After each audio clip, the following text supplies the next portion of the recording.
何勝ったこと前提で話してんだ。 Arifureta, From Commonplace to World's Strongest या Arifureta Shokugyu Isekai Seikyu एक isekai action adventure fantasy anime है जो reverse हरम theme के साथ टोर्टस की दुनिया में सेट है। यह रायो शिराकोमे द्वारा लिखी गई लाइट नॉवल सीरीज पर बेस्ड है जिसमें तकायाकी ने इलस्ट्रेशंस दिए हैं। ये एनिमे 17 साल के प्रोटोगोनिस्ट हाजिमे नागुमो को फॉलो करता है क्योंकि वह अपने क्लासमेट्स के साथ टोर्टस की दुनिया में पहुंच जाता है जहां सभी को स्ट्रॉन्ग क्लासेस और फाइटिंग एबिलिटीज मिलती हैं। वहीं हाजिमे नागुमो का गिफ्ट लड़ाई के लिए यूजफुल नहीं है। एक दिन जब वे सभी ग्रेट ऑर्कस लैब्रिंथ में जाते हैं, हाजिमे नागुमो को एक अननोन क्लासमेट द्वारा धोखा दिया जाता है और भूल भुलैया के 65वें लेवल में गिरा दिया जाता है। फिर स्टोरी आगे बढ़ती है क्योंकि हाजिमे नागुमो घर वापस जाने और जिंदा रहने के लिए स्ट्रगल करता है। जो बात इसे बाकी इसेकाई एनिमे से अलग बनाती है वह इसका नैरेटिव प्लॉट है। एनिमे पहले एपिसोड से जेनरिक और घिसे पिटे इंट्रोडक्शंस को छोड़ देता है और सीधे डार्क और इंटरेस्टिंग एक्शन सेटिंग में आ जाता है। कॉन्टेक्स्ट के टर्म्स में ये एनिमे व्यूअर्स को कंफ्यूज न करने के लिए फ्लैशबैक्स देता रहता है। ये एनिमे एक डार्क और ट्विस्ट की सेटिंग के साथ शुरू होता है। यह एक लाइट और फनी थीम में डेवलप होता है जो प्रोटैगोनिस्ट के कैरेक्टर डेवलपमेंट के लगभग पैरेलल है। हालांकि जेनरिक में मेन कैरेक्टर के सबसे वीकेस्ट लिंक से गोल्ड रैंक्ड एडवेंचरर बनने जैसे प्लॉट एलिमेंट्स आपको और एक्साइटेड करेंगे। साथ ही ये एनिमे आपको अपने पहले एपिसोड में बड़े सवालों के साथ साथ प्लॉट के नैरेटिव्स के कारण अपनी सीट से बांधे रखेगा, जैसे हाजिमे नागुमो को किसने धोखा दिया, भूल भुलैया के लिबरेटर्स कौन हैं और वह घर वापस कैसे जाएगा।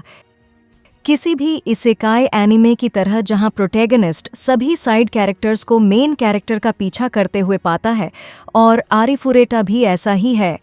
मेन कैरेक्टर हाजिमे नागुमो एक से ज्यादा तरीकों से अपने हैरम को बनाता है।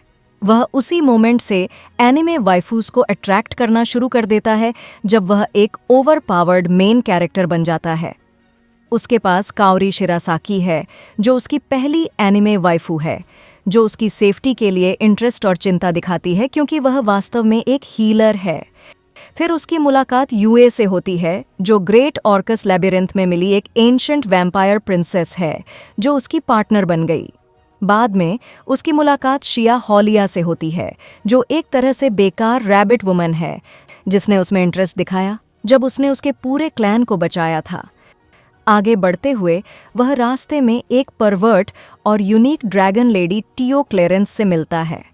आखिर में उसकी मुलाकात मियू से होती है जिसे बाद में वह अपनी प्यारी बेटी मानता है।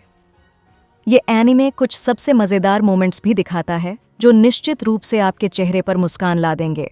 जहां हाजिमे नागुमो अपने दुश्मनों के मामले में बेरहम है, वहीं वह अपने अनइंटेंशनल हैरम के मामले में भी मजाकिया है, खास तौर पर शिया और टियो के मामले में। शिया ने एनिमे में कई फनी मोमेंट्स दिए हैं। जहां शिया एक लापरवाह और मौज मस्ती करने वाली रैबिट है, वहीं वह यह भी सुनिश्चित करती है कि हाजिमे नागुमो को उसकी हरकतों से हंसी आए। उसका सबसे फनीएस्ट मोमेंट्स वो है जब हाजिमे सीपीआर से उसे होश में लाने की कोशिश करता है। दूसरी ओर टियो एनिमे में मैच्योर है लेकिन मज़ेदार मोमेंट्स भी दिखाती है। शायद टियो का सबसे फनीएस्ट और एम्बैरेसिंग मोमेंट वह है जब हाजिमे बार बार अपने डंडे से टियो के ड्रैगन फॉर्म को कुचलता है। हे भगवान, आप इसे जरूर देखें।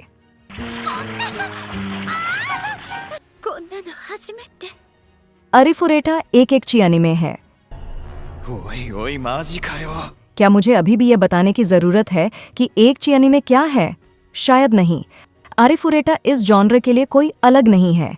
शिया और टियो के बड़े फिगर्स से लेकर यूए के एक्सपोज्ड सीन्स तक, आरिफुरेटा के कैरेक्टर डिजाइन्स, साथ ही इसके एक्ची मोमेंट्स कभी भी निराश नहीं करते। अगर आप एनिमे के कुछ एची सीन्स के बारे में एक्साइटेड हैं तो आप आरिफुरेटा के special episode hot love springs eternal को देख सकते हैं। मैं इस बात को कंफर्म करती हूँ कि अरिफुरेटा अच्छा है और देखने लायक है अगर हम इसे एनिमे में एची सीन्स के हिसाब से देखें तो। यदि आपके पास करने के लिए कुछ नहीं है और आप इसेकाई एनिमे देखना चाहते हैं तो अरिफुरेटा आपके लिए एक अच्छा शो होगा। वास्तव में आप एनिमे का पूरा पहला सीजन सिर्फ एक दिन में देख सकते हैं। असल में मैंने अरिफुरेटा को बिना किसी एक्सपेक्टेशंस के सिर्फ एक दिन में देखा, लेकिन मैंने एनिमे के पहले सीजन को इसकी खामियों के बावजूद पसंद किया। खैर, आखिरकार हर एनिमे में खामियां तो होती हैं,